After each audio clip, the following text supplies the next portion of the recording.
কতটুকু শুনেছি এই আয়াতটা বা কয়বার শুনেছি। এই আয়াতটা হচ্ছে একটা বড় ধরনের মেডিসিন, একটা বড় ধরনের হিকমতের আয়াত। আল্লাহ তাআলা বলছেন আমাদেরকে, আর অনুবাদটা আগে করে ফেলি, বিষয় বললাম আগে। অনুবাদ হচ্ছে স্বামী স্ত্রী দুজনকে বিয়ে করে এক করে দেওয়ার উদ্দেশ্য হচ্ছে যেন মিন আয়াতিহি খালাকালাকুম মিনাল আনফুসিকুম আজওয়াজান লিতাসকুনু ইলাইহা। লিতাসকুনু শব্দের অর্থ আগে বুঝি আমরা। এটা হচ্ছে সূরা আর-রুম 21 নম্বর আয়াত। সূরা আর-রুমে 21 নম্বর আয়াত। ওখানে আল্লাহ বলতেছেন যে স্বামী স্ত্রীকে এক করে দিছো, এবার তাদের উদ্দেশ্য হলো যেন তারা একে অন্যের কাছ থেকে সান্ত্বনা পায়। একে অন্যের কাছ থেকে সান্ত্বনা পায়। কোন জায়গায় সান্ত্বনা পাবে? সাকান শব্দ, লিতাসকুনুর মধ্যে সিন কাফ নুন সাকান এর মধ্যেই আছে। সাকান শব্দের অর্থ ইটসেলফ হইল শান্তি। আর আপনার ঠিকানা কোথায় আমরা কই না, জিজ্ঞেস করি ঠিকানা। এই ঠিকানা হলো বাংলা, আর আরবিতে বলে সাকান মাসকান। আরবিতে বলে যে আপনি কোথায়, আইনা তাসকুন, তুমি তারা কোথায়, এই তাসকুন তোমার ঠিকানা কোথায়। তো এই ঠিকানা অর্থ। এরপরে সেকেন্ড নাম্বার 1 2 মানে ঘর নাম্বার। এই সেকেন্ড হচ্ছে শান্তি পাওয়ার জায়গার নাম হচ্ছে ঘর। শান্তি পাওয়ার জায়গার নাম হচ্ছে ঘর, বাড়ি। শান্তি পাওয়া মানুষ হচ্ছে স্বামী এবং স্ত্রী, একে অন্যের কাছ থেকে। তো এই শান্তি পাওয়ার উদ্দেশ্য হচ্ছে, সান্ত্বনা পাওয়ার উদ্দেশ্য হচ্ছে বিয়ের উদ্দেশ্য। কেন আল্লাহ তাআলা এই আয়াতে বলছেন যে যখন তোমাদের সামনে বিয়ের উদ্দেশ্য ব্যাপারে সেটা আবাইদি মা তোমাদের মধ্যে সেটা সৃষ্টি হয়ে যায়, সেটা বুঝেননি না, এটা ঠিক সেকেন্ডের অর্থ। কেমন আপনি ঘর কিনবেন, ফ্ল্যাট কিনবেন নাকি বাড়ি কিনবেন? ফ্ল্যাট হয় এক একটা রুম নিয়ে ফ্ল্যাট হয়, 2-3টা রুম নিয়ে ফ্ল্যাট। তো ওই ফ্ল্যাটকে বলা হয় সেটা। আল্লাহু আকবার। কেমন চারটা এসব এটাকে বলা হয় ভাগ ভাগ ভাগ ভাগ।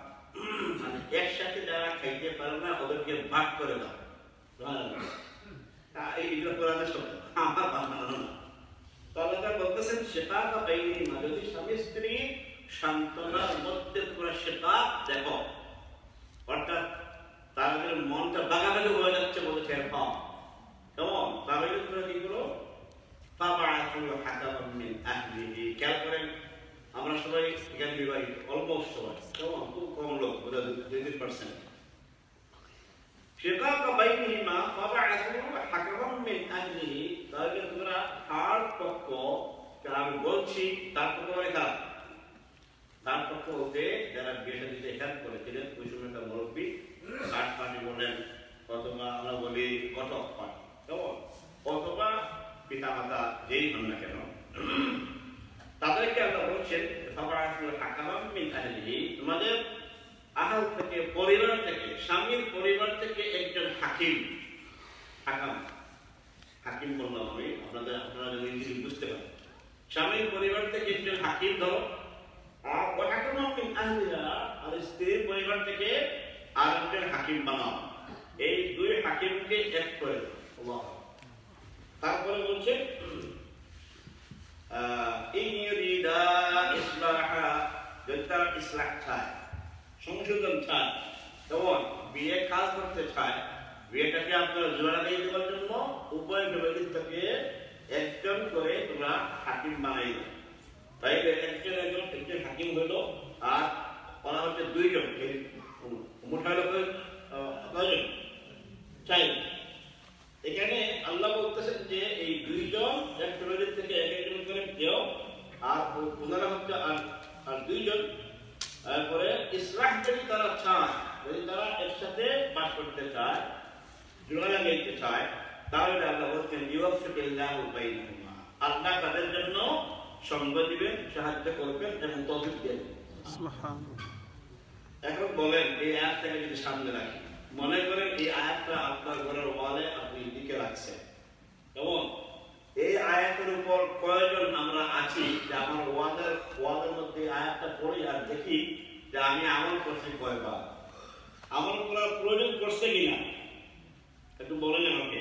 তোমাদের কোনো প্রয়োজন পড়া নেই লোকেরা যারা আসছে আমরা জি না হ্যাঁ পড়ছে নি জি না এখন পড়ছে না জি না আচ্ছা আপনারা তো পড়ে নাই বাকি অনেকে পড়ছে। আমাদের একজন কি বলে একজন আত্মীয় আছে আমার ওই নাকি উনি আমাদের কথাবার্তা শুনতে বলে যে বিয়ে শাদীর পর অশান্তি হয় কাকে বলে অশান্তি আমি এটা বুঝি না। আলহামদুলিল্লাহ আলহামদুলিল্লাহ এত শান্তিতে উনি আছে। আর উনি শুধু একা না যে উনি বিয়ে করছে উনি বিয়েটা করছেই তারপরে 4 ছেলেকে বিয়ে দিয়ে 4 বউ নিয়ে সাথে আছে। আলহামদুলিল্লাহ মাশাআল্লাহ আমার সম্পর্কে বেড়ে গেল খুব মানে সাংঘাতিক সুন্দর এটা হবে।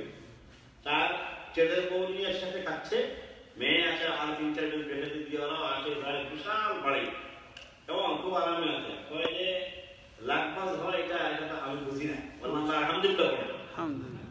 আর অসংখ্য মানুষ আছে এক্সাম্পলটা পেশ করলাম বুঝলো যে আমরা যদি সবাই স্বপ্ন চিন্তা করে নেগেটিভ যে সবাই বলে অসুস্থ আছে না, অনেক জায়গায় সুন্দর আছে এবং সৌন্দর্য আছে এবং শান্তি আছে, অনেক জায়গায় আবার নাই।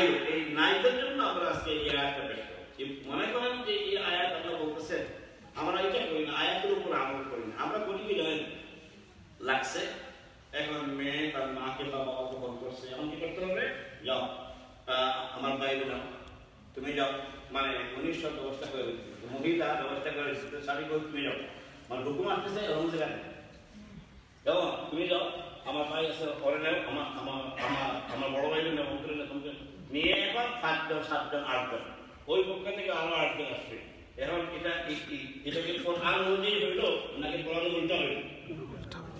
উল্টা হওয়ার ফলে বেশি কি সমস্যা দেখেন যেই মুহূর্তে কোনো মুরব্বী সাহেব গিয়ে ইনভলভ হবেন, মুরব্বী সাহেব তো কিছু মুরব্বীরা করার নাকি দেখা গেছে কিছু করার এখন তার রোল ডিএস প্লে এই তার উদ্দেশ্য যে পক্ষের মুরব্বী হন না কেন তার উদ্দেশ্য কিছু রোল প্লে করতে হবে। আর উনি যখন রোল প্লে শুরু করে দিবেন তখন সব ধরনের কথাবার্তা আসবে, কিছু খুচা কথাও আসবে না আসতে পারে বাইরে এই বাড়িতে আমার মেয়েরা মনে মনে সিদ্ধান্ত নিয়ে নেবেন, নেওয়ার পরে বলি সব সময় শুধু আঁকা কথা বলবে অথবা ওই পার্টি বলবে। এভাবে করে আরম্ভ হবে যখন মুরব্বিয়ানা শুরু হয়ে যায়, থার্ড পার্টির পক্ষ থেকে মুরব্বিয়ানা শুরু হয়ে যায়, বেশি মুরব্বি যায় তখন আল্লাহর সুন্নতের খিলাফ হয়ে যায়, উল্টো হয়ে যায়, কোরআনের উল্টো হয়ে যায়। উল্টা হওয়ার ফলে তখন মুরব্বিদের একটা পার্সোনাল একটা গ্রাজ আসতে পারে, না হয় একটা প্রেস্টিজ কনসার্ন হইতে পারে যে আসলাম মুরব্বীরা করতে পারলাম না, আমি কিসে বেটা হইলাম, কিসে মুরব্বী হইলাম, এই যে কিছু জিনিস আসতে পারে তখন শয়তান ওদের গায়ে সওয়াল হয়ে বিয়াটাকে নষ্ট করে দিবে। এই জন্য বেশি বেশি মুরব্বিয়ানা করা ঠিক না। এখানে মুরব্বিয়ানা করার জন্য আল্লাহ বলতেছেন যেটা এটা হলো ছোট্ট ছোট্ট মুরব্বিয়ানা করো, মাত্র 2 জন, এখান থেকে একজন ওখান থেকে একজন, এই 2 জন গেলে পরে এখানকার গোষ্ঠীর বুঝিয়ে চলে যা ঠিক আছে সরি হোক মাফ আর যারা থেকে বুঝা হয়েছিল এই ধরে কথা হচ্ছে বেশি মুরব্বিয়ানা গেলে প্রবলেম আছে যেটা আমাদের হয়ে। তার আগে আল্লাহ বলতেছেন আরো প্রায় 10 পয়েন্ট যে প্রবলেম হয়ে গেলে পরে কেমন করে এগুলো থেকে রক্ষা করা যাবে। তার আগে যে আয়াতটা পড়ছি এই আয়াতটা কোন সূরা দিয়ে বলেন? সূরা আন-নিসা আয়াত নাম্বার 35 35 নম্বর আয়াত। তার আগে যদি বলেন তাহলে এটা হবে কত নাম্বার? 34 খেয়াল রাখবেন। এই 34 এবং 35 নম্বর আয়াত আমি ওই আয়াত শেষের আয়াতটা আগে পড়ছি এই জন্য যে মুরব্বিয়ানা একটা সীমা দেওয়ার জন্য। খেয়াল রাখবেন যদি 3-4 জন করে মুরব্বী যান তাহলে এই মুরব্বীদের হাতে আজকে নাও ডুববেন, এটা হচ্ছে আমাদের অভিজ্ঞতা। কেমন আর যদি চুপকে চুপকে একটু বুঝতাম হয় সবাই তাহলে বলবে পেশি দরকার নাই, তুমি যাও তোমার উপরকে তুমি বুঝাও, তোমার মেয়েকে তুমি বুঝাও, তুমি তোমার আমাকে বুঝাই আসো খাস এই হয়ে গেছে। এবার আসে আল্লাহ তাআলা সুন্দর করে বলতেছেন আগের আয়াতে আর-রিজালু কাওয়ামুনা আলা-নিসা বিমা ফাদ্দালাল্লাহু বা'দাহুম আলা বা'দ লম্বা আয়াত আপনারা শুনেছেন।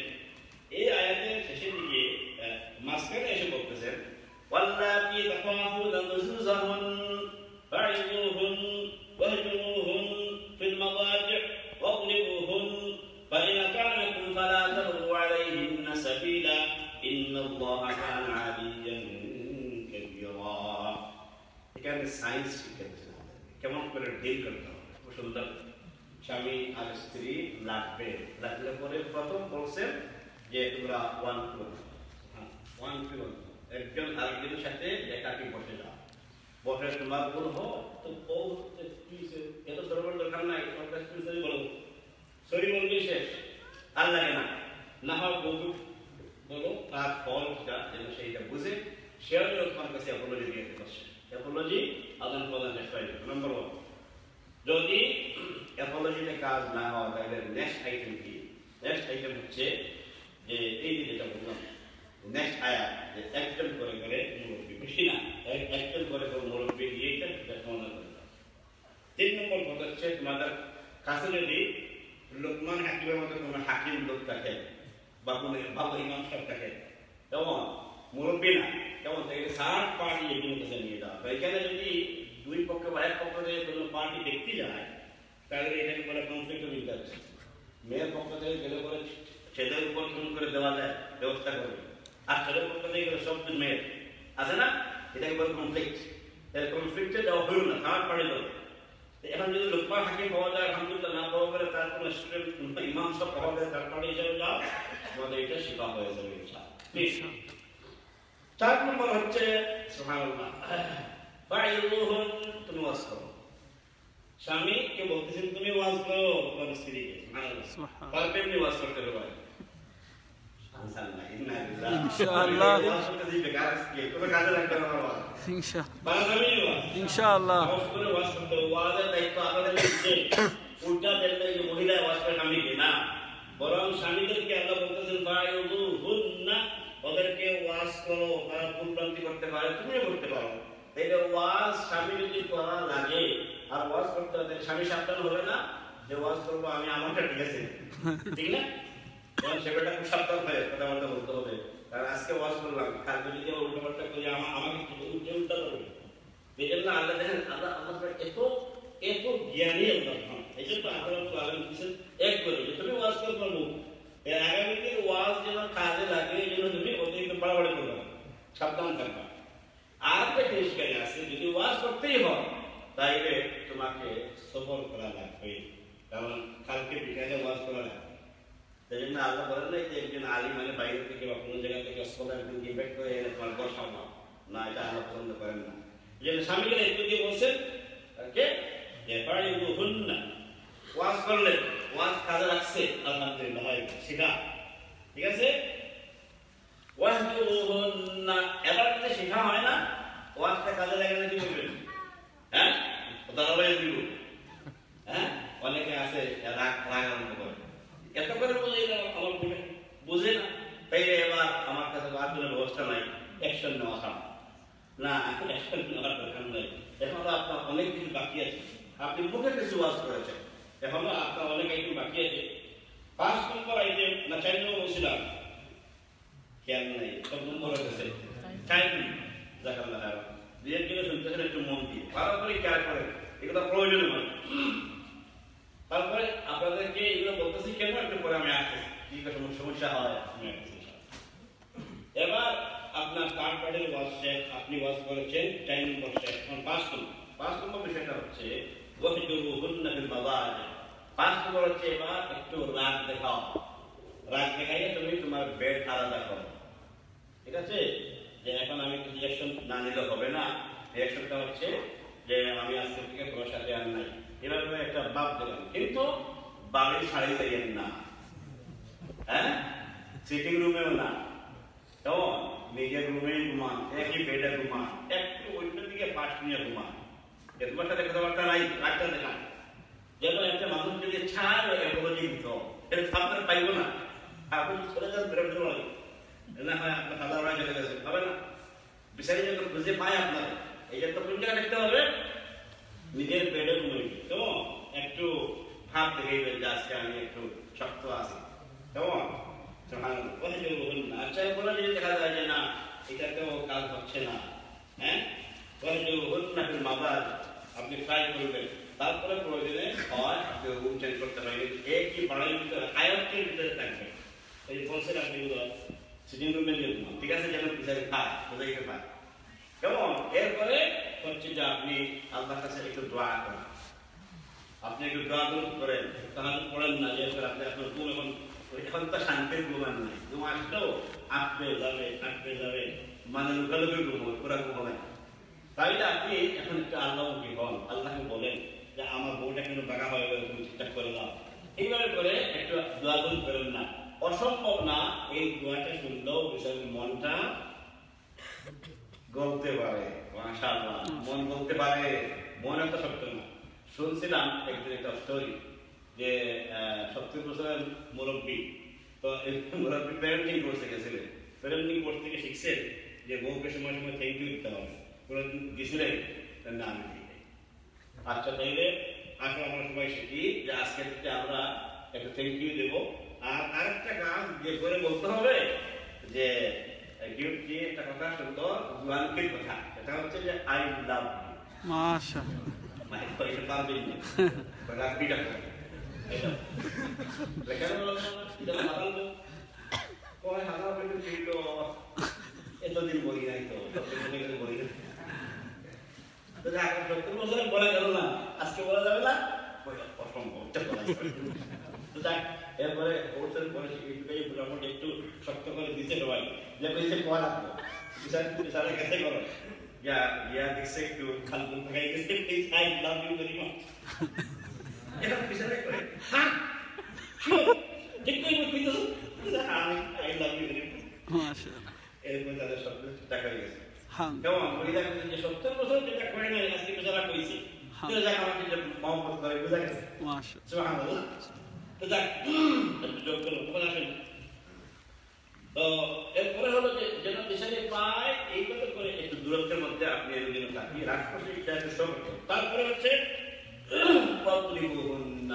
এই আয়াতের অনেক ব্যাখ্যা অনেক স্কলাররা অনেকভাবে করেছে, সেটা হচ্ছে যে যদি তারপরে না হয় তাহলে এবার তুমি তাকে মৃত্যু প্রহার করো। এবং এই প্রহারের বিষয়টা যখন আসছে তখন সুবহানাল্লাহ কিতাব করলে আপনি দেখবেন সকল ইমামদের মধ্যে বিশাল দ্বন্দ্ব হয়েছে যে কি পর্যন্ত প্রহার করা যায়। তো সকল ইমামের একমত যে ম্যাক্সিমাম একটা মিসওয়াকের সাইজের বেদ, এটা হচ্ছে আসলে বেদ দেওয়ার জন্য না, ভয় দেখানোর জন্য, যে আমি কম না, একটু গুমহাম করবেন, কেমন কি করে ফুসফাস করবেন, কিন্তু আসলে আপনি কিছু করবেন না। ইচ্ছা করে রাগ করা একটা, আর এমনি রাগ উঠায়, রাগ যদি উঠে যায় এটা সমস্যা, কিন্তু আপনি ইচ্ছা করে যদি রাগ করেন তাহলে এটা আন্ডার কন্ট্রোল সবসময় থাকে। তো আপনি একটু ফুসফাস করবেন একটু বেশি করে, আবার খুব বেশি চিল্লাচিল্লি করবেন না, না রাগ উঠে সমস্যা হয়ে যাবে। তো এই জাতীয় কিছু সায়েন্স আল্লাহ রাব্বুল আলামিন এই দুটো আয়াতের মধ্যে দিয়েছে। এবার আমি আপনাদের সামনে একটু যাই। আচ্ছা, আল্লাহ বলতেছেন যে এই 8-10টা আইটেম ইউজ করার মধ্য দিয়ে আশা করা যায় তোমার সমস্যা দূর হয়ে যাবে। অতএব তুমি অন্য কোনো পথ আর অবলম্বন করবা না, আল্লাহ বলতেছেন। কেমন অন্য কোনো পথ হাঁটার কোনো প্রয়োজন আর নাই। ইন্নাল্লাহ কানা আলিয়্যান কাবীরা, নিশ্চয়ই আল্লাহ সুবহানাহু ওয়া তাআলা হচ্ছেন অতি মহান এবং অতি বড়। এই আয়াতগুলো আমি পেশ করলাম আমার ভূমিকায়। এবার আসেন সমস্যা কি কি আমাদের সমাজে হয়। আমি 3টা পয়েন্ট উল্লেখ করব। একটা হচ্ছে সমস্যা, আর সেকেন্ডটা হচ্ছে সমাধান, আর লাস্টটা হচ্ছে মধুর সম্পর্ক, প্রথম রাতের সম্পর্ক কিভাবে করে আবার ফিরত আনা যায়। বলা যাবে ইনশাআল্লাহ। হ্যাঁ, আস্তে আস্তে ইনশাআল্লাহ। সবাই বই বসে যে গত 10 বছর কি করছি, গত 15 বছর কেমন গেছে, আর এখন মধু। আচ্ছা, দেখা যাক মসজিদে আমাদের মধ্যে কিছু মধু আছে, সবকিছু মিলাই একটু দোয়াটা দেওয়া যায় কিনা দেখি। সংসারে সমস্যা হয় কয়েক স্টাইলের সমস্যা। আমি স্টাইলগুলো বলি। এক নম্বর সমস্যা হয় মানি মেটার নিয়ে, মানি পয়সা। 1 নম্বর সমস্যা হলো পয়সার মধ্য দিয়ে কি, যে বেচারা পয়সা পড়েই ফেলে সব। এটা হচ্ছে বউর পক্ষ থেকে কমপ্লেইন। আচ্ছা, কি কি কাজে উড়ায়, যে খরচ করে কম, কিন্তু বেচারা বাংলাদেশে দিয়ে দেয় পয়সা ভাড়াই দেয়, খরচের জন্য আমাদেরকে দেয় না পয়সা। এটা হচ্ছে স্ত্রী কমপ্লেইন। বাংলাদেশে বাড়ি উঠেছে, জমি কিনছে, এই করছে সেই করছে, অনেক কিছু বিল্ডিং করছে, না বিল্ডিং উঠেছে, যাই হোক। তাইলে পয়সা নাই না, পয়সা আছে, কিন্তু স্ত্রীর হচ্ছে কমপ্লেইন যে সবগুলো পয়সা উনি বাংলাদেশে দিয়ে দেয়, না হয় ব্যাংক থেকে পাঠাই দিছে, এখন ব্যাংকের লোন বাড়ছে, যে কোনো হোক, মানে ফ্যামিলির যে পয়সা এটা উনি খরচ করে না, এটা হচ্ছে মেইন কমপ্লেন পয়সার ব্যাপারে। আর আরেকটা হচ্ছে পয়সার বিষয়, স্বামীকে জিজ্ঞেস করলে ঠিক নি করলো না, তারা হাসা, কিন্তু ওনার কাছে যে পয়সা আসে গভর্নমেন্ট থেকে, উনি এগুলো চলতে পারে, আমার সাথে শুধু মিথ্যা বলে, এটা হলো ওনার উল্টা পাল্টা, যে অনেক পয়সা পায়, আমাদের 5 বাচ্চার জন্য ওয়ার্কিং ফ্যাসিলিটি এগুলো আসে, অনেক পয়সা পায়, সেটা তো আসেই, কেমন কেউ বিচারি কাজ করে না, এই জন্য ফ্যাসিলিটি পায়, সব কিছু পয়সা ওনার অ্যাকাউন্টে আসে, উনি কেন চলতে পারে না, আমার কাছে শুধু কেন পয়সা দোকান দেয়, দেখছেন? দুই দিকে একবারে মানে খাড়া যুক্তি আছে, আপনি কোনটাই করবেন। তো এই হলো একটা সমস্যা। 2 নম্বর সমস্যা হচ্ছে ইনলস রিলেটেড সমস্যা, যে তাকে অস্পষ্ট দেয় থার্ড পার্টি কে হইতে পারে, মা পক্ষ থেকে না হইতে পারে, বোনের পক্ষ থেকে না হইতে পারে, দুলাভাইয়ের পক্ষ থেকে, মানে যে কেউ ইনলস রিলেটেড, কেমন শ্বশুরের ফ্যামিলি থেকে ওদেরকে অ্যাডভাইস করা, থার্ড পার্টি ইনভলভ। এরপরে আসে সন্তানদের সাথে দুর্ব্যবহার হচ্ছে 3 নম্বর একটা বিষয়। বাবা আসলেই শুধু সন্তানদেরকে দাগ মুখ দেয় এবং পিঠা দেয়, এই করে সেই করে, রাগারাগি করে, চিল্লাচিল্লি করে। আর আমি মা হয় সবসময় ওদেরকে আমি ইয়ে করি, দোকানটা করি, স্কুলে নেই, আনি, দেই, খাওয়াই, সব করি আমি, ওনার জন্য দায়িত্ব না, এটা হচ্ছে কমপ্লেইন। আর বিচারিকা জিজ্ঞেস করে, বিচারক করব হ্যাঁ এটা ঠিক আছে, কিন্তু আমিও সময় হেল্প করি, কিন্তু বিচারি শিকারি করতে রাজি হয়, কি হেল্প করে, যে আমি সময় তাদেরকে ইনিশিয়েটিভ নিয়ে যাই, কিন্তু ছবি করে দেই, কেমন মানে মান্থলি করে দেয়, উইকলি করে দেয়, এভাবে করে উভয় পক্ষে শক্ত যুক্তি আছে। আমি শুধু বেশ করতে সমস্যা কি? 3 নম্বর সমস্যা হচ্ছে যে আসল জায়গায় গণ্ডগোল, তাদের অ্যাকাউন্টের যে একটা বিয়ার উদ্দেশ্য, যেটা আগে উল্লেখ করেছিলাম, যে শান্তি পাওয়া বা প্রশান্তি পাওয়া, মানসিক প্রশান্তি, এই মানসিক প্রশান্তিটা ভিতরে নাই। আসল জায়গায় গণ্ডগোল খেয়াল করেন, সবকিছু বলা যাবে না এখানে। আসল জায়গায় গণ্ডগোল এখন দূর দেওয়ার জন্য হয়তো সন্তান, পয়সা, এই সেই অনেক কিছু আইতে পাওয়া হয়েছে সামনে, এবং জিজ্ঞেস যদি করেন যে আপনারা ঠিক আছেন তো করবো না, গত 1 মাস থেকে কোনো সম্পর্কই নেই, বেশি নিয়ে পাবো না, করবো গত 6 মাস থেকে নাই, তো নাই দেখা দেখি কেন আসবে বই থেকে। বিয়ার উদ্দেশ্য আমি আগে বলেছি কোরআন থেকে, যে সাকিনা পাওয়া, সাকিনাটা হচ্ছে প্রশান্তি, শান্তি না, প্রশান্তি, কেমন মানে সারা শরীর, মন মগজ সব জায়গায় শান্তির একটা ফোয়ারা বয়ে যায়, কিন্তু সেটা তো নাই, এখন শান্তি নাই, ফলে তো এগুলো অশান্তি আরম্ভ হয়ে গেছে। এই জন্য পারিবারিক কলহ, স্বামী একটা বললে ওনার জন্য এটা সহ্য হয় না, স্ত্রী বললে আবার সেটা সহ্য হয় না, রাগারাগি, মানে এইসব দিন আরম্ভ হয়ে গেছে, যার ফলে সম্পর্ক ভালো না বলে বেডের সম্পর্ক নাই, আর বেডের সম্পর্ক নাই ভালো, এই জন্য সব জায়গায় বেড়ে। তারপরে হচ্ছে কমপ্লেইন স্ত্রীর পক্ষ থেকে। আজকালকে একটা নতুন কমপ্লেইন আরম্ভ হয়েছে, আজকালকে বলতে বেশ কয়েক বছর আগ থেকে না, এই মাত্র কয়েক বছর আগ থেকে, সেটা হচ্ছে যে মোবাইলে ওনার আরো মহিলার সাথে যোগাযোগ আছে, খারাপ সম্পর্ক আছে, না থাকলেও যোগাযোগ আছে ইত্যাদি।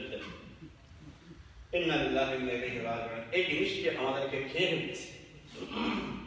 তারপর কেউ আছে যে আমার সাহেব এখন মদের দিকে রওনা করছে, তিনি এখন মানে সময় বিভিন্ন জায়গা থেকে নিয়ে আসেন, বোতল নিয়ে আসেন বলে ইত্যাদি কথাবার্তা আছে, ধূমপান করে, কেমন তিনি সিগারেটের জন্য মাথাটা খুব বেশি এক্সপার্ট হয়ে গেছে। এরপরে মানে পাওয়া যায় যে ওনার শরীরের মধ্যে স্মেল, কেমন মানে ড্রাগও আছে। স্মেল হচ্ছে 2টা, একটা স্মেল পরে বলতেছি, আর ড্রাগের স্মেল সহ উনি আসে, তাহলে ড্রাগ, মদ না হয় এই যে বলছে যেটা এই ধূমপান, এই সব কিছু খেয়ে দিয়ে উনি এখন অন্য জগতে চলে গেছে। এখন স্ত্রী কাকে বলে আর পরিবার কাকে বলে, এই দিকটা কোনো খেয়াল নেই। এই জন্য খেয়াল রাখতে হবে, এই স্ত্রীটা হচ্ছে মানে সমস্যা। তারপরে দুর্গন্ধের মধ্যে একটা সমস্যা হচ্ছে কি জানেন, যে কাপড় টাপড় চেঞ্জ করেন কম, সাহেব বাবা আসছেন, এই অবস্থায় আর কুয়া নাই, গোসল নাই, ব্রাশ নাই, বেটে চলে যাবেন, তখন তার গায়ের দুর্গন্ধ স্মেল, আরে বাবারে কেঙ্কির স্মেল, না পায়ের শু এবং কি বলে সক্সের স্মেল, এবং গায়ের কাপড় কোট মানে চেক করলে আমরা অনেকেই বলে পাওয়া যাবে যে কিচেনের পাশে রাখেন অনেকেই, এটা কিন্তু করবেন না, এটা একটা দোষ। কিচেনের একেবারে আশেপাশে রাখা হয়, আর আসার সময় এটা গায়ে দিয়ে আসে, যেন আতর বাইরে হইতেছে। মাঝে আসলে অনেকে ইমাম সাহেব কিন্তু মায়া করে, মহব্বত করে, যখন আলিঙ্গন করে, তখন মনে হয় যে আপনারা এক কেজির এক বোতল আতর দেওয়া মানে এক মাস বা কয়েক মাস শুধু আপনার এটা কিচেনের আসে, তার ফলে এত স্মেল। মাফ করবেন, আমি একটু মুখ হয়ে গেছি। তো যাক, এইটা একটা স্মেল দিয়ে যখন আপনি উঠবেন যে বেডে, বেডের ছিল, আপনি একটু সাজসজ্জ দিয়ে, একটু স্মেল নিয়ে, একটু মানে আতর নিয়ে, পারফিউম নিয়ে, আজকে না তো অভ্যাস হয়ে গেছে, আপনাকে চুরি করা যায় না।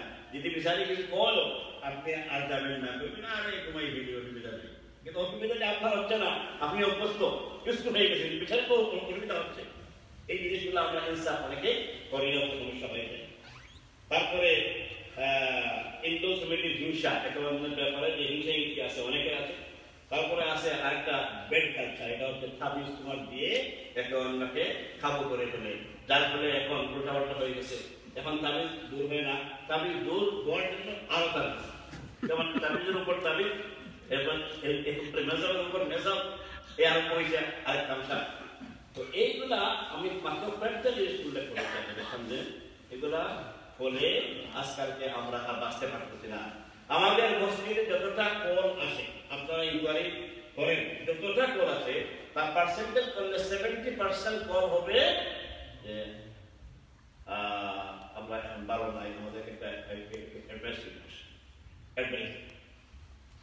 70% উপরে আমি সময় বলি। এই হচ্ছে আমাদের অবস্থা এই সমাজে। এখানে সব ভালো মানুষ আপনারা আসছে, আপনাদের সমস্যা নাই, তারা আসছেন। এই ওয়াজগুলো প্লিজ আপনারা শুনে ওই সব জায়গায় গিয়ে একটু পৌঁছাই দিয়ে, যত জায়গায় শুনবেন সমস্যা আছে। সমাধান কি? সমাধান করতে আমি খুব করে ফেলি, আমাদের সময়ের অভাব হয়ে গেছে। আল্লাহ তাআলাকে ভয় না করলে এই সব সমস্যা করবে না। 1 নম্বর সমস্যা সমাধান হলো যে আল্লাহকে ভয় করে চলতে হবে, স্বামী এবং স্ত্রী উভয়। বিয়ের মাসুলে যখন বিয়ে পড়াই আমরা, যতটা আয়াত আমরা পড়াই, সেখানের মধ্যে 5 times 5 বার আল্লাহ বলছেন যে আমাকে ভয় করো, আমাকে ভয় করো, আত্তাকুল্লাহ। তারপরে 2 নম্বর হচ্ছে শরীয়তের বিধিবিধানকে মেনে চলতে হবে। 3 নম্বর হচ্ছে যে পারিবারিক বিচার করতে হবে, যেটা আমি আগে উল্লেখ করেছি, দুইজন বিয়ে, দুই পক্ষ। তারপরে 4 নম্বর হচ্ছে যে যেটা আমরা বলেছি যে থার্ড পার্টি একজনকে নিয়ে আপনারা একটু বসবেন, দেখবেন ইজিলি মাসালা শেষ হয়ে গেছে। থার্ড পার্টি নিয়ে বসলে ইজিলি সমাধান হয়ে যায়, আলহামদুলিল্লাহ। 5 নম্বর হচ্ছে সব ধরনের হারাম থেকে বাঁচতে হবে। খেয়াল রাখবেন, আপনার পয়সা হারাম, আপনার আর্নি হারাম, আপনি মদের পয়সায় এখনো চলেন, আর এদিকে চান শান্তি বা শান্তি করে যাবেন। আপনার মূল হচ্ছে অসুবিধা, আপনার মূলে অসুবিধা। এই জন্য যত কুইক করা যায় এইসব হারাম থেকে আপনাকে উদ্ধার হয়ে রাখতে হবে। এরপরে যদি তাবিজ করে কোনো অসুবিধা হয়, সেহেত থেকে হয়, তাহলে আপনার জন্য প্রয়োজন হচ্ছে রুকিয়া করা। ইসলামী শারিয়া রুকিয়া আছে, এইসব রুকিয়া যদি না করেন তাহলে আপনি তাবিজের উপর তাবিজ শুরু করেন। খেয়াল রাখবেন, তাবিজের ক্ষেত্রে রাসূল সাল্লাল্লাহু আলাইহি ওয়াসাল্লাম সত্য হাদিস, এর মধ্যে শুধু কয়েকটা হাদিস ছোট্ট একটা বলি, এটা হচ্ছে মান তাআল্লাকা শাইআন ফাকাদ আশরাকা। রাসূলুল্লাহ সাল্লাল্লাহু আলাইহি ওয়াসাল্লাম বলেন, যে ব্যক্তি গলার মধ্যে কোন তাবিজ লাগাবে তার উদ্দেশ্যে, সে আসলে শিরক করলো। এখন চিন্তা করে দেখেন, রাসূলুল্লাহ সাল্লাল্লাহু আলাইহি ওয়াসাল্লাম বলেছেন শিরক করলো। এখন আপনি বলবেন আমার হুজুর বলছে তাবিজ দেওয়া যায়, কোরআন দিয়ে দেওয়া যায়, হাদিস দিয়ে দেওয়া যাবে না, দোয়া দিয়ে দেওয়া যায়, এই দিয়ে দেওয়া যায়। এইভাবে করে ইখতিলাফ হচ্ছে আলেমরা, হুজুররা, আলেম বড় হুজুর বড় না মুহাম্মদ রাসূলুল্লাহ সাল্লাল্লাহু আলাইহি ওয়াসাল্লাম কিন্তু বলে দিয়েছেন একটা কথা, এই কথা পছন্দ হয় না, এজন্য খুশি কোনো টাকা পাঠা দেবে না। তিনি বলেছেন শিরক, সুতরাং শিরকের দিকে যাইবেন না কেউ, প্লিজ। এবারে আসেন যে এইগুলো আমরা সমাধানের কথা কিন্তু শুনছি, আর সন্তানদের সাথে উল্টাপাল্টা কিন্তু অনেকের হয়ে যাচ্ছে আজকালকে, মা বাবা উভয়ের হচ্ছে না, একজনের হচ্ছে। এটার জন্য সমাধান হচ্ছে প্যারেন্টিং কোর্স করতে হবে, প্লিজ। প্যারেন্টিং কোর্স ছাড়া বাঁচার কোনো পথ থাকবে না। তার এখানে বেশ কিছু লিগেল ইমপ্লিকেশন আছে। এটা হচ্ছে আপনি যদি একটা হাত তুলেন, হাত তোলা এটা কনসিকুয়েন্সেস কি, এটা রেজাল্ট কি, এটা যদি আপনি না জানেন তাহলে সমস্যা। এই জন্য একটা প্যারেন্টিং কোর্স আমাদেরকে করা উচিত। আমরা সবসময় করি এখানে, এটা আগামী 21শে জানুয়ারি থেকে প্যারেন্টিং কোর্স আরম্ভ হচ্ছে আমার। 13 উইকসের কোর্স কেমন 21 জানুয়ারি থেকে আরম্ভ হবে যদি চান কেউ ইন্টারেস্টেড থাকেন নাম লেখা দেবেন আমাদের দিবেন এবার আসেন যে আগের জমানার সম্পর্কটা কিভাবে করে ফিরিয়ে আনা যায় কেমন কেমন একেবারে বিগিনিং এর সম্পর্ক ওই 1 মাসের সম্পর্ক যখন বিয়ে হয়েছিল ওই সময় কি মধু ছিল এই মধুটাকে কিভাবে করে ফিরিয়ে আনা যায় এই ব্যবস্থা নাম্বার 1 উভয়কে আল্লাহকে হয় এই জিনিসটা ফিল করতে হবে যে আমি কি বিচারের সাথে দ্বন্দ্ব হয়ে গেছি এটা আমি কিছু দায়ী এবং দোষী আমার কিছু দোষ আছে আর যদি কেউ তার নিজেকে এনজয় মনে করে তাহলে কোনো সমাধান হবে না এই জন্য 1 নম্বর ফিল করতে হবে যে আমার কিছু পার্ট কেনে আছে আমার কিছু দোষ আছে 2 নম্বর হচ্ছে যে একে অন্যের কাছে সরি বলা অভ্যাস কেমন এটা হয়ে গেছে আমি এটা বেকারে করে সরি আমি এক্সট্রিমলি সরি বাস সরি কিন্তু এই জিনিসটা পাওয়ার পর সরি বেটা বলবেন না বেটা বলছে কোর্টে গেলে দেখাও সরি বা বউ কিন্তু সরি বলতে ফ্রি ছিল ওখানে গিয়ে খরচ দিব পয়সা দিব ফাইন দিব এবার করে দিব আরে বাবা এই জিনিসটা এত করে দিচ্ছি আমরা এই জন্য সরি বলা ইজি কেমন একে অন্যকে কিন্তু স্বামীরা অবশ্য বলতে চাই না এটা ঠিক নেই জি না হ্যাঁ এটা ঠিক নেই মহিলা বলছেন আর মহিলাকে লাইক করবো আজকে মানে একটু বিশাল ঠিক আছে আচ্ছা ঠিক আছে মানে আমাদের এখানে ফিজিক্যালি অনেক মহিলা নাই ঠিকই কিন্তু মাশাআল্লাহ মাইকের সাথে অনেক মহিলা আছে হ্যাঁ এছাড়া উপরে তো আছে খেয়াল রাখবেন আপনারা একতরফা দায়ী বেশি করলে হবে না উভয় পক্ষের দোষ আছে আগে বলছে কিছু নিতে হবে আমাদেরকেও 3 নম্বর হচ্ছে যে সময় একটু আগের স্টোরিগুলো একটু রিমাইন্ড রাখতে যে ওই যে ম্যাডাম বলছিল আই লাভ ইউ কেমন আছে ওই যে কলেজে দেওয়া হয়েছিল ওই যে সেদিন ওই যে গেছিলাম যে এইভাবে করে করে আগে শুধু কথাবার্তা সময় একটু যদি করে তাহলে মাইন্ডটা ওই যে অনেক আইস পড়ে গেছে তো এই আইসগুলো এখান থেকে সরে গিয়ে একটু আইস ব্রেক হবে এরপরে একটা হাসি উঠে পড়বে কিন্তু সেই হাসি যদি একটা ছাড়াকি করে না ফুটাইতে পারেন এটা আপনার জন্য বিপদে খবর আছে তারপর সময় একটু গিফট দেওয়া পারা যাবে না ইনশাআল্লাহ আস্তে আস্তে হয়ে যাবে অনেক মজা কিন্তু যা আছে আর এদিকে বলুন আজকে তো সবগুলো বন্ধ পারা যাবে না কাউকের মধ্যে একটু নিয়ত করেন না যা আমার তো বয়স হয়ে গেছে 50 আর বিচারিও তো প্রায় 45 46 একটু একটা গিফট কার্ডের মধ্যে নিয়ে দেওয়া যাবে ইনশাআল্লাহ চাওয়ার পরে বিশাল করা যাবে ইনশাআল্লাহ দেন যে ওয়াজে আর কিছু হোক না হোক আমার জন্য গিফট একটা হইছে মাশাআল্লাহ দেখবেন ইনশাআল্লাহ আপনি আরম্ভ করুন ইনশাআল্লাহ তারপর 3টা ছোট পলিসি আছে এটা কাউকে ভালো বলে তাহলে নো আর্গুমেন্ট পলিসি ফলো করবেন নো আর্গুমেন্ট আমি আর আর্গুমেন্ট করব পারবেন আর্গুমেন্ট না করবেন না যদি বলেন তাহলে তার উল্টা শব্দ হচ্ছে আমি সবর করব সুবহান আমি কি সবর করব কথাটা বললে ইজি হয়ে যায় বলবে এটা তো করি না নো আর্গুমেন্ট পলিসি আমার ভাষায় আমার করে আমার ওয়াইফের সাথে কোনো আর্গুমেন্ট নাই এসে যা বলো করছো পারা যাবে না আল্লাহ নো আর্গুমেন্ট আজকালকে যাদের বিয়ে হয় ওদেরকে আবার বলি আলহামদুলিল্লাহ তারা এটা মানে নো আর্গুমেন্ট পলিসি আর নো রিপ্লাই পলিসি বলি আমরা বলতে বলি শাশুড়ি যদি দুখান কেমন কাহিনীতে যে তোমাকে যা বলবে নো রিপ্লাই পলিসি রিপ্লাই দিলে ঠিক হয় শাশুড়ি বলবো বা বেটির যে মুখ এই জন্য আমরা সৌদে বলে দিই নো রিপ্লাই পলিসি আর আমাদের জন্য হচ্ছে নো আর্গুমেন্ট পলিসি পারা যাবে দেখেন আশা করি লাভ হবে ইনশাআল্লাহ আমরা অনেক লাভ পাইছি মানে বহু লোক আছে আমাদের কাছে আশা করি দেখছি এইসব জিনিসে বড় কাজ হওয়া আলহামদুলিল্লাহ এই জন্য আমি সবার কাছে ওপেনলি বলতেছি আজকে আস্তে আস্তে বলতেছি আশা করি ধন্যবাদ শুনতে দেন না আচ্ছা বাইরে গেল নো আর্গুমেন্ট পলিসি এবং নো রিপ্লাই পলিসি খেয়াল রাখবেন তারপরে সময় একটু বাইরে নিয়ে যাওয়া একটা মেয়ে আসছে কয়েক বছর আগে আমার কাছে 14 ইয়ার্স মেয়ে আইসা তার অনেক দুঃখ করছে এর মধ্যে একটা দুঃখে সে অস্থির বলে যে I am 14 and I could go anywhere with my mom and dad because always we are at home like a prison. এটা আপনি চিন্তা করেন এটা আমাকে বলছে এই স্টোরিটা স্কুলে বলে একটা কেস স্টোরি যে মা বাবা কোনো দিকে আর যায় না এটা ঠিক না এই জন্য মা বাবা হয়েছে তাদেরকে একটু আপনি ফ্রেশ ইয়ার দেখাবেন কোনো জায়গায় নিয়ে যাবেন বহু জায়গায় মানে যাওয়ার জন্য বহুত কাজ ফ্রি ব্যবস্থাও আছে সময় আপনি নিয়ে যাবেন এবং আউটসাইড একটা খাওয়া দাওয়ার ব্যবস্থা করবেন সব সময় এই ডাল ভাত আর কি বল চিকেন মিট, হ্যাঁ না আমার সময় অন্য কিছু খাওয়াই না। তারপর আসে লাস্ট একেবারে সেটা হচ্ছে যে follow all in one boat policy, এটা করা যাবে না। Follow all are in one boat policy, যে আমরা সবাই কিন্তু এক নৌকায় বসছি। বেশি কথাবার্তা বলবো, হাঙ্গামা করো না ঢুকবে, চিল্লাচিল্লি করলে না ঢুকবে, সব থেকে সমস্যা মুসিবত। যদি এটা সবাই বুঝতে পারি, স্বামী বুঝে, স্ত্রী বুঝে, সন্তান বুঝে, মেয়ে বুঝে, ছেলে বুঝে, ছেলের বউ বুঝে, সবাই যদি বুঝে এটা যে উল্টা পাল্টা করলেই নাও সাগরের মাঝখানে ঢুকবে। আর ডুবলে আমার সাংঘাতিক শত্রু স্বামী, সে বলবে আমরা না, এটা যে পর্যন্ত আমাদের মাথায় না আসবে হবে না। আমরা আপনারা আমরা সবাই মিলে, স্বামী স্ত্রী সবাই মিলে হচ্ছে একই হইতে লোক। আর যদি একই হইতে লোক হয়ে গেলে ইন ওয়ান বোট কইরা নাও, এবং আমরা সাগরের মাঝখানে আছি। কোন সাগর? সমগ্র দুনিয়া আজকালকে একেবারে মানে হেল হয়ে গেছে, বিশেষ করে আমার মুসলমানদের জন্য। এই জন্য যদি আমরা আমাদের ঘরের মধ্যে আমার আগুন লাগাই দিয়ে উঠা, এটা আউটসাইড এক আগুন আর নিজের ইনসাইড ফোন করলাম আরো আগুন, আমি যাবো কোথায়? যাওয়ার জায়গা নাই। কিন্তু আসে সবার কাছে অনুরোধ করে শেষ করি যে আমরা যেন ফিকির করি এটা, যে দেখো শেষ পর্যন্ত we are all in one boat together.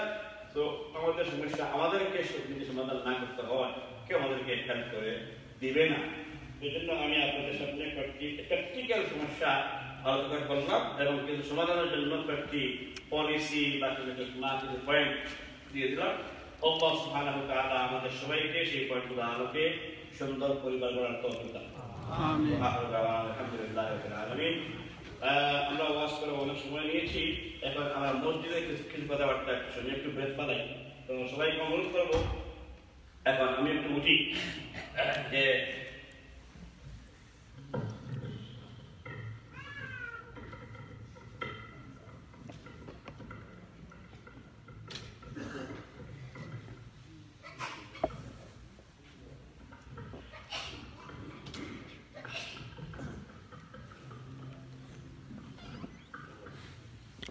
আচ্ছা